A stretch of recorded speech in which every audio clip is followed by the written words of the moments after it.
Okay, so this is the first video of two intended to give a few highlights of our exceptional and really thrilling week on the trails and in the Colorado mountains. On the first day of trails, we didn't really hang with the all for fun crowd. We kind of took off and did our own thing.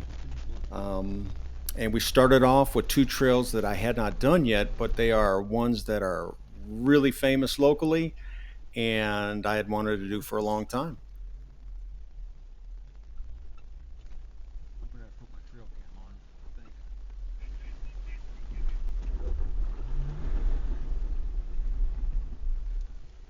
Copy that. I'm gonna get you a little bit of a flatter spot and I'll hold.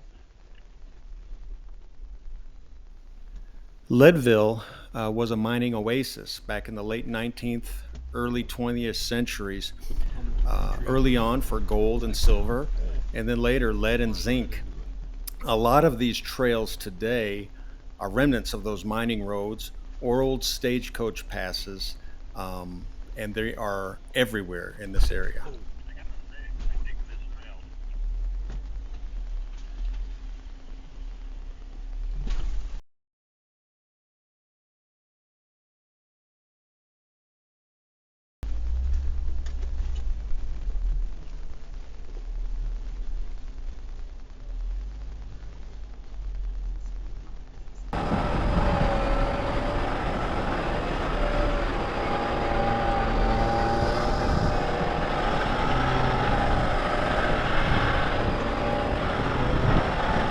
Mosquito Pass is the second highest mountain trail pass in Colorado at 13,185 feet.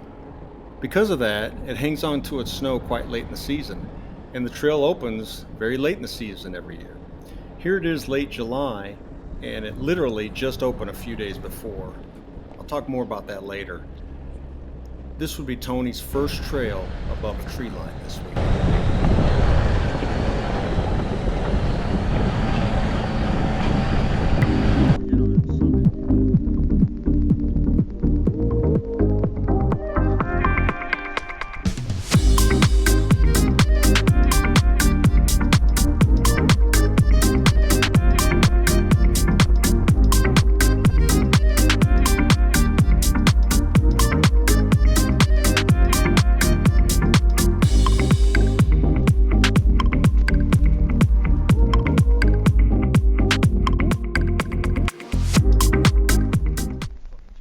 I was told that there were some 600 people and 225 Jeeps here for all for fun. And they came here from all over the country. We ran into the guys from Clemson Four Wheel Drive at the summit.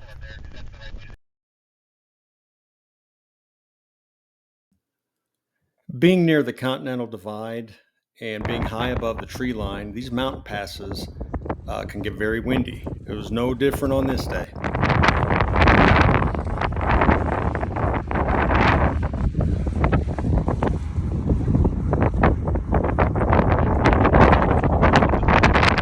Stop there.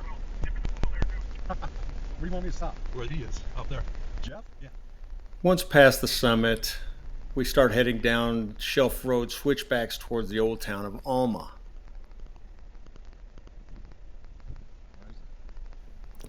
This stretch coming up was blocked with snow just a few days earlier. Members of the Mile High Jeep Club showed up with shovels and cleared the way to ensure the trail would open for the event and for the season.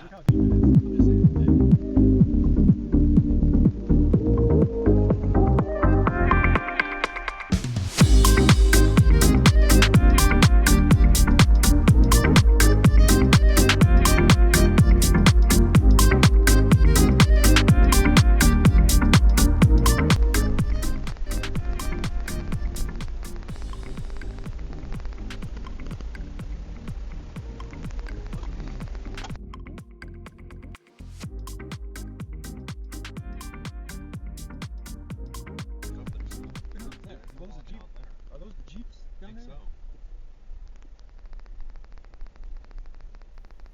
We aired up in Alma and grabbed lunch. Back at camp, we had a perfect vantage point to observe a microburst destroy the food tent and do some pretty significant damage to the big tent. This is what was left of the Dust Devil. That one's not tearing anything up though.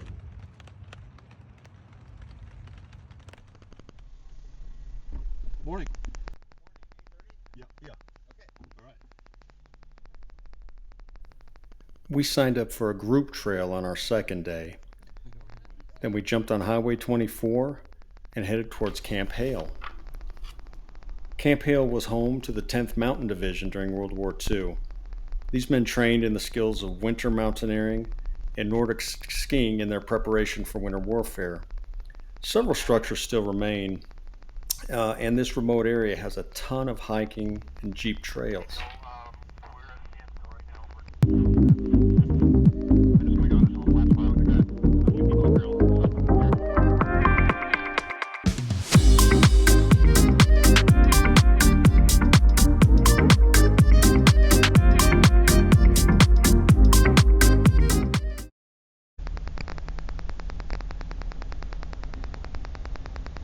Kind of an obstacle. You can go hard left here and just stay left, or you can kind of go hard right. There's a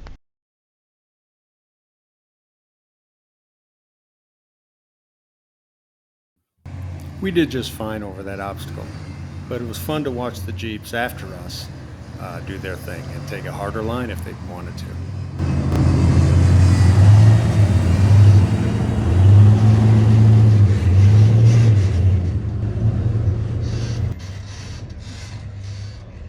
take kind of hard left there and get your butt end on the left, and then cut it to the right. Your right side's going to drop a little bit, so make sure you kind of can get through that spot here. I'm going to stop and make sure the person gets through that. Each person, and then it's flat. I'll go ahead and stop, maybe come back.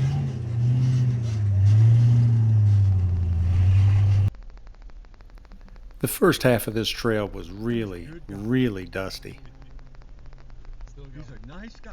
Dude, that's gonna be. Anyway, he texted me and said that We stopped for lunch at a clearing just wide enough for our 21 jeeps. It gave us the opportunity to admire the sights of Mount of the Holy Cross and Vale Pass and Camp Hill below us before we descended back into the trees and onto Wearyman Creek.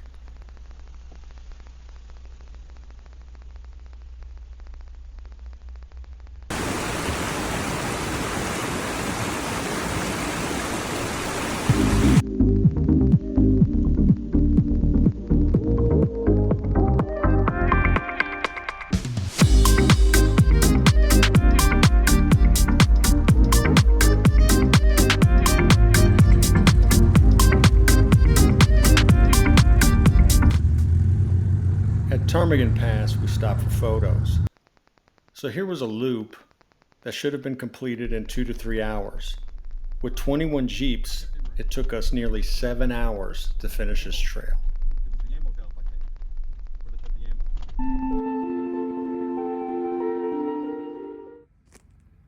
During our trip, we had a thunderstorm every day, usually in the afternoons. While Tony found solace at camp, and especially in the beer tent, I went into town to catch a shower at the laundromat. After which, I was treated to a nice rainbow after our most recent storm.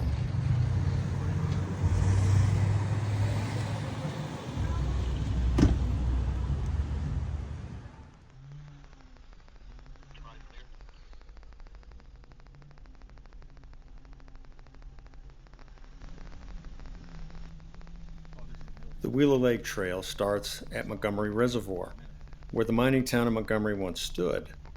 We pass under the historic Magnolia Mill, and things immediately after get intense, and they get intense in a hurry.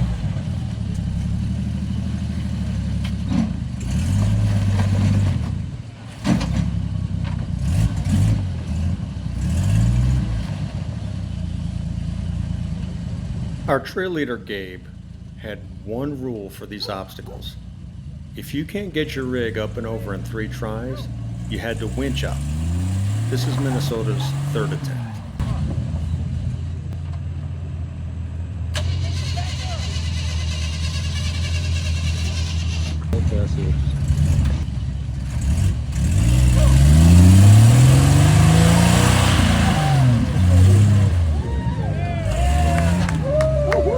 The Minnesota Jeeper was actually 2 or 3 vehicles behind us in the caravan.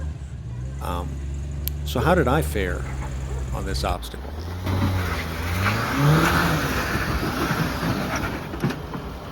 Almost there. Back it up again.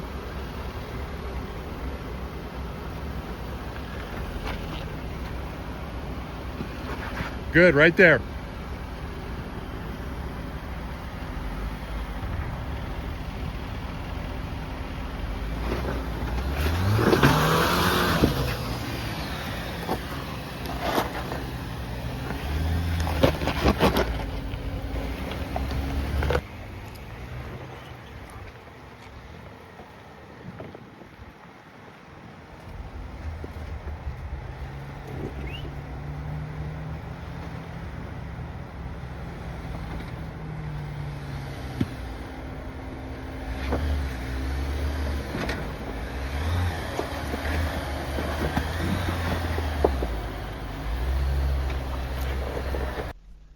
There are 4 named obstacles on this trail. You just saw the first one, the flopper. A very short distance later comes the next, the V-notch. On a big rock, we have to put that in there.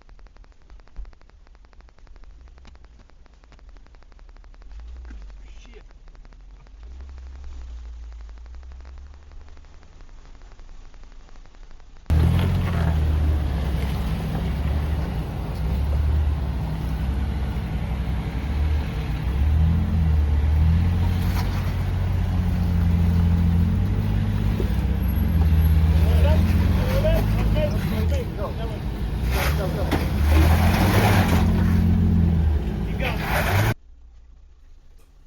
The V-notch is the final rock crawling type of obstacle.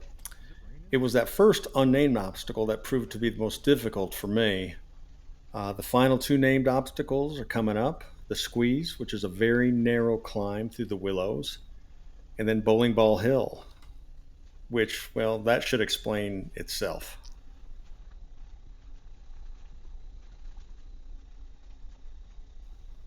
While there are 4 named obstacles on the Wheeler Lake Trail, Wheeler Lake Trail is a little deceiving. It is unrelenting, one obstacle after another, whether it's a deep water crossing, giant boulders, mud, steep, rocky, tippy climbs. It's a very fun trail, very challenging, very technical.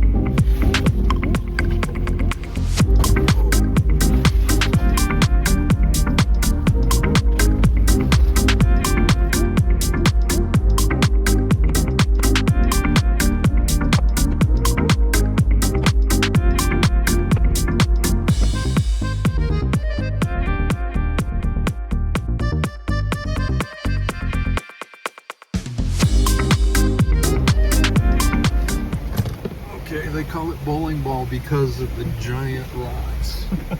Yeah.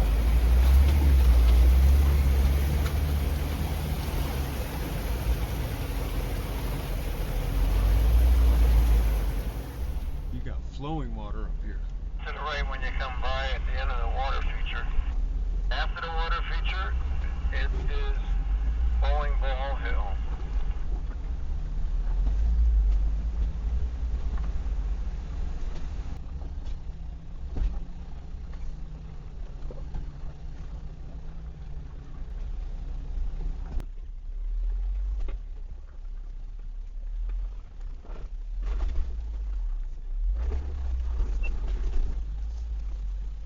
Stop. Wheeler Lake marks the end of the trail. It's a beautiful alpine lake that sits in the basin below 4 Colorado 14ers, Mount Democrat, Cameron Peak, Mount Lincoln, and Mount Bross. it should be right on video. It doesn't. It doesn't go to video. What does it go?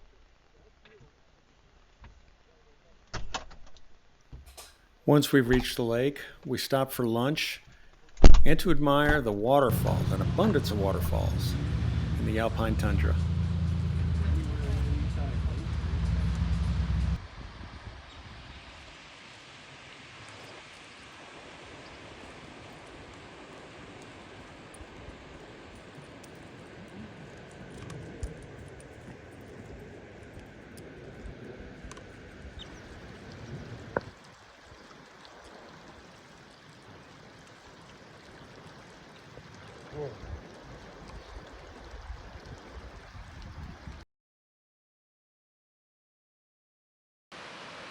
Wheeler Lake is an out and back trail, which means we'll have to get over the very same obstacles during our descent. But this time, we're going to have a torrential thunderstorm to make it even more fun.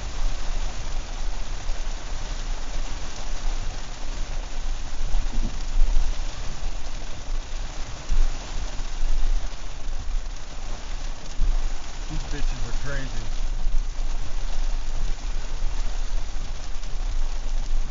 They don't have raincoats or anything. Jerry?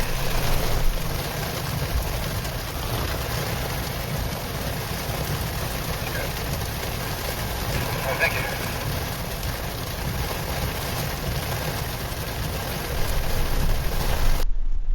On our way up, what had been gentle flowing streams were now gushing flows of water.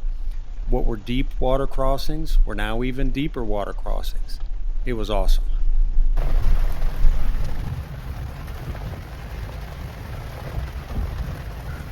Wet rocks become very, very slippery rocks.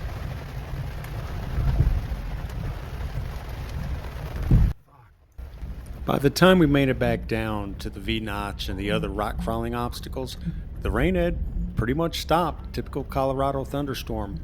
And oh, don't worry, somebody in our group did pick up those 2 female hikers and their dog. Very slowly. Very fucking slowly, and let it slide down.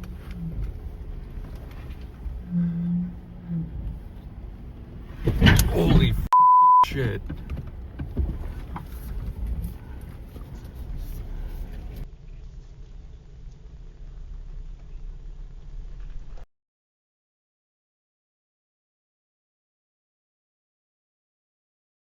Until we hear a thump and a second thump, and then you're down. Slow. Slow. Slow. Slow.